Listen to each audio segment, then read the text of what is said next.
Thank you both for being here. I'd like you both to just make an introduction and also talk about the history of Cowen.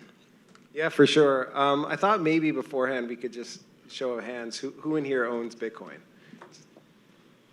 Is it working? Nice. Great. How about any other digital assets? I guess you can include USDC on there. Great. Right. And anyone DeFi or NFTs? Wow. That's a lot. That's great.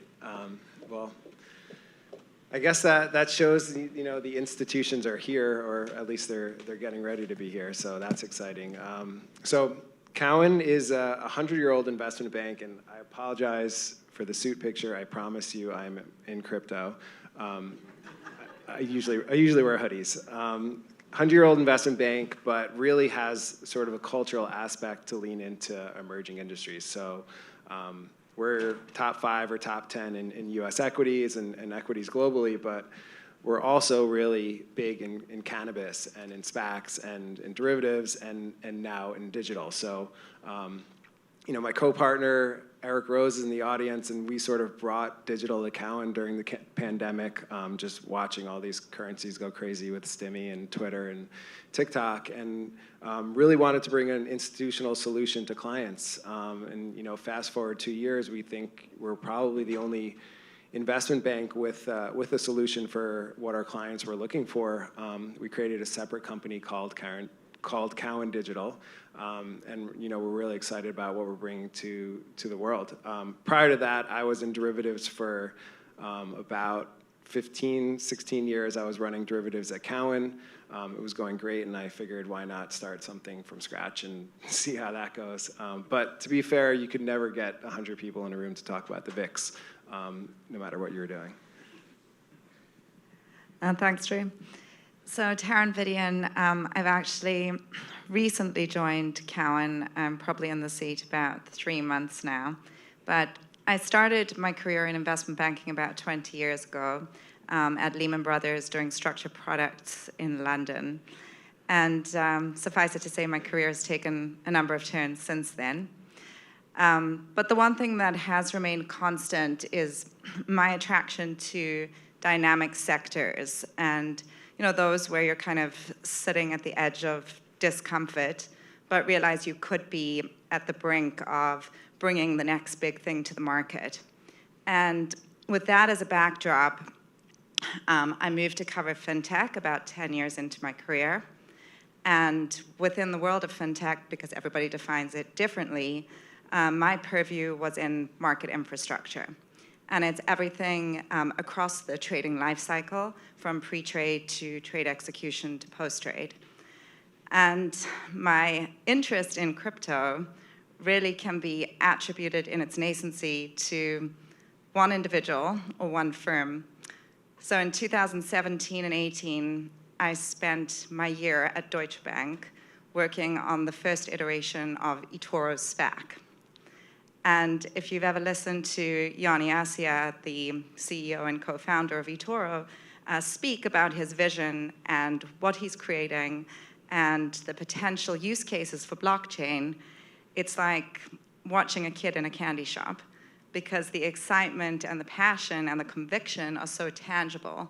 And this is not an advertisement for eToro, but I am a big fan of the company, and I'm delighted to call many of them friends. But in any case, he got me very interested in the sector and the potential use cases. And from there, I started to have a dialogue with my regular clients, who are all more kind of TradFi institutional clients, think big exchanges, about how to approach the sector and whether to rent, buy, or build technology. And as I learned more, I became more intrigued until I reached a point where I realized this is not an expansion of market infrastructure. The tectonic plates are shifting. This is the next evolution of market infrastructure.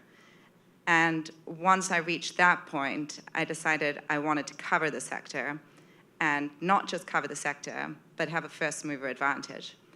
And if you want a first mover advantage, you need to be at a firm that is a first mover. And so, look to my left, what Drew and others in his team in the audience are creating and building at Cowen Digital is completely unique on Wall Street. And when I saw that, I realized that, this is exactly the approach I want to take. It's very fitting with Cowen's DNA in terms of their approach in banking disruptive sectors. And the equation was completed by the fact that they also had full-service banking capabilities across capital markets, M&A, trading, and research. And we're 3 months in, and I think I'm now convinced that we have the most comprehensive solution on Wall Street to approach digital assets. We were speaking together last night, and you said something that really rung for me is in this context of your journey and what you see. You said independent of price and what's going on in the rise and fall, that your passion here is actually for the infrastructure and what's actually happening in terms of market infrastructure and where we're headed.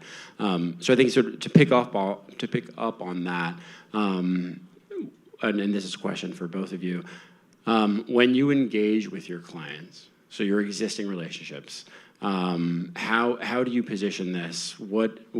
How actually do you talk with them? What's the sort of entry point there? Yeah, I guess I could start. So 2 years ago, we had a number of clients who were looking at trading Bitcoin, trading Ethereum, and wondering how they would do it.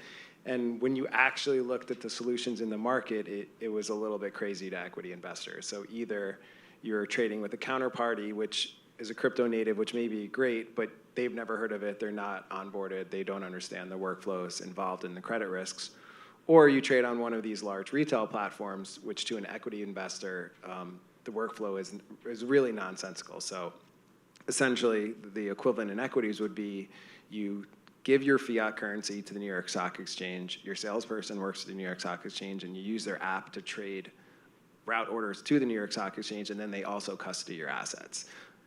To me, this workflow doesn't work for trillion-dollar asset managers. There's too much key man or key company risk, which is how we started building our solution. And that was really, let's create an equities-like workflow where clients can trade without pre-funding with a single counterparty, and they can essentially post-trade settle T+1, or at the end of the day through a wire transfer, and then we can allocate trades to different wallets. And an important aspect of that, although we do have a custody partner that we're invested in, is we want it to be custodian agnostic. We think the separation of duties between trading and custody and essentially administration were important, and we're going to be, for this industry to mature, something that has to happen down the road. So essentially we created a workflow that's like equities, and we wanted to be the counterpart for our clients, but really the need came from what our clients were asking for. And then fast forward to today, the crypto native customers who are frankly don't need Cowen Digital to trade, they're already involved in DeFi and exchanges,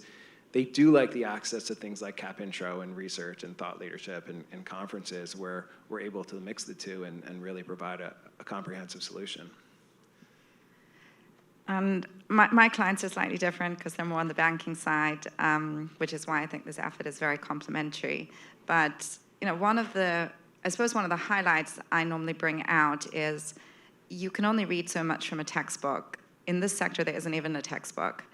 But the real information you're getting is from speaking to those that are actually participating in the industry and trading the assets. When I think back to when I was covering FX companies, if I wanted to know why, a trader would use Carnix versus Hotspot on any given day, I would call down to the desk and ask them what the pros and cons of each platform are. You can't do that in crypto because nobody at Wall Street institutions is trading crypto. But I can do that here. We're actually participating on a day-to-day basis in the market. When it comes to capital raising, they're speaking to the investors. When it comes to M&A ideas, we're being approached by different companies that are looking to partner with us or learn what we're doing. So the synergies here are so real, and those are the topics and the trends that are permeating my conversations with my clients. There is this phrase, innovation theater, around large corporates that have innovation budgets. It's kind of, maybe it sits in the marketing department, announce that you're looking into something or doing a POC. I think, one of the things that we're having now, even though the market is trading relatively low down certainly where it was. Is anybody who's doing things right now and actually doing things is here for a while. It's not an innovation theater. You guys have leaned in heavily into the space and are none of this is innovation theater. It's certainly not for us. But you guys have also been making direct capital allocations and investments into the space. Could you talk about the strategy there and where you see those companies going? Yeah, absolutely. And to your point, I think there's a lot of press releases of companies being like, we're going to hire 100 people, and it's like, well, what are they going to do? And we did a single trade, and they actually didn't do anything. So I do agree with the theater, and we tried to take the opposite approach and not press release until we had a product. Our biggest and first investment is PolySign.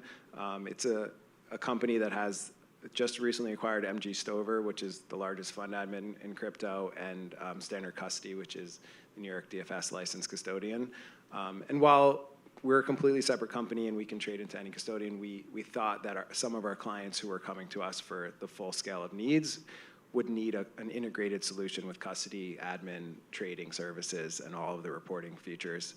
And we really wanted to lean into an institutional-only firm.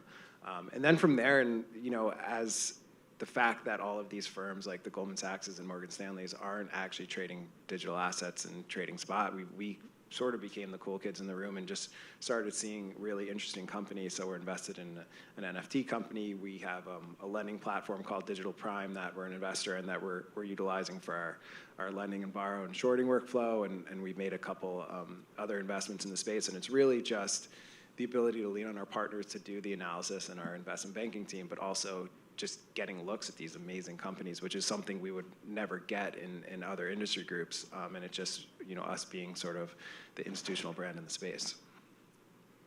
Yeah, I think the only thing I'd add is ultimately if we were to completely complete the ecosystem that we have in place today, I could see a situation where we could potentially have our own internal VC company and make certain investments across the space, because I think we have particular knowledge base around them. That's not in place today. I will caveat that, but I think that would be part of the vision, because we do get a look at a lot of great companies. And so if you think out a couple of years from now, and let's say you're at an annual meeting with your key customers or your key clients, what are some of the success stories that you picture with those folks? Like, what are some great outcomes? I think just to make it very tangible for the audience. Yeah, I mean, a few really interesting things we've been able to do that I think no one else will really be able to do. We had a client actually sell Bitcoin through us and was able to get an account through Cowen Prime, so our Cowen Prime proper account, and use those funds to then go buy GBTC and custody the GBTC with our equities platform. So really an integrated solution to be able to take advantage of capital structure ARBs and certain things that are going on in the space. And I think that comprehensive solution will resonate with other folks. And this was a crypto native who wasn't originally on our roadmap. Our roadmap was 2,000 institutions and asset managers that Cowen covers and bringing them crypto coverage. And through this winter, we've really gotten to know a lot of the market neutral and quant funds, and we're able to help them in ways that they didn't think was possible to give them access to the capital markets. I think for me, I would love to have a solution or be in a situation where we are banking clients that we are touching across multiple points. So, where we're offering a completely comprehensive solution, they may be trading with us or directing flow through us. We may be executing a banking transaction for them. We may be doing some interviews with them on the research side. There may be some capital raising activities we're doing with them. We may be an investor. I think you really kind of win the client over when you're able to do repeat transactions and you're able to do transactions across different points of their firm. Then you become partners instead of them being the client and you being the institution.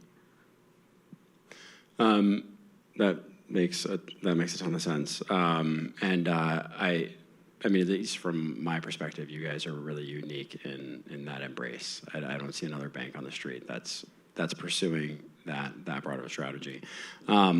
to sort of pick it back up on that theme of walking the walk and not just talking the talk, how in this context, when you engage with your clients about all of these new things, how do you think about these new workflows and the regulatory environment and talking to them and their counsel just about laws and regulation?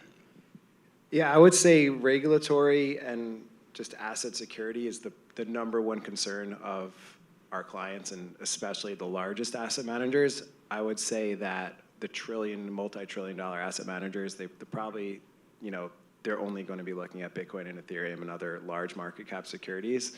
The FASB recent announcement on crypto accounting is certainly going to help, but as the panel before this and the guy from Circle was saying, he has 50 money transfer licenses. That's crazy for a country to have 50 different regulations on how you can interact in crypto, and I actually bet you he doesn't have Hawaii because they're even the most complicated, but definitely 49 others. And we've acquired a number of money transfer licenses. We're in process with the New York DFS, and it's just super complicated in the US, and then every other country has their own rules and regulations. The guidance we've been given is that the end investor is probably the least likely to have enforcement actions, and they should be getting more clarity soon. But the regulatory environment is certainly, one of the reasons why investors have been slow to adopt. And I think the more clarity we can get from regulators, that'll be important. We, because of this, set up a separate company outside of our broker-dealer because you can't trade crypto within a licensed broker-dealer. And I think that's a reason a lot of the other banks are not getting involved, because it's hard for them to come together around the regulation. So I think clarity is coming. I think the more adults in the room and the more institutions that come into the space, the more comfort that you'll be seeing from allocators. And I think that'll be coming in the next years. Yeah, I think it runs in both directions. So I see all the natural concerns, and certainly we have a lot of conversations with clients around, should we be entering the space in such a meaningful way, especially when I'm speaking to more of kind of TradFi clients that are thinking about their approach to digital. And they're also examining kind of the situation of regulatory arbitrage or potential regulatory arbitrage across jurisdictions. But I think on the other hand, it also is a chance for some opportunity in terms of acquiring complementary licenses. So we are seeing different institutions develop in different jurisdictions with different licenses, and not all licenses are created equal. And so I do think that does spur some M&A and probably becomes a catalyst, particularly when we look at the number of exchanges that are in the current environment, and kind of the natural trend for consolidation that I would expect there. Yeah, I mean, I feel like if we look at the internet, Congress actively stood back, right, and said, let's just let these products develop, and then we'll figure out how we're going to tax them, for example.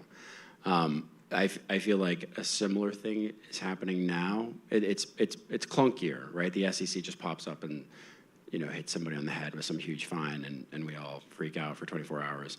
But nevertheless, I do feel that the market is leading, right? And I think that Congress, even the White House, is now taking an approach more actively of like, okay, let's sit back and see what happens.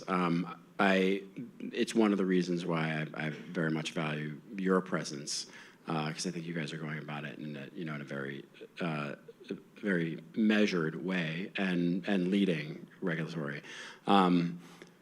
In terms of treasury management, do you get questions from your clients around treasury management? I mean, like, do people come to you and say, so should I be holding these assets? And if so, what's my entry point? How do I hold them? Or how long do I hold them? Is that something you guys advise on?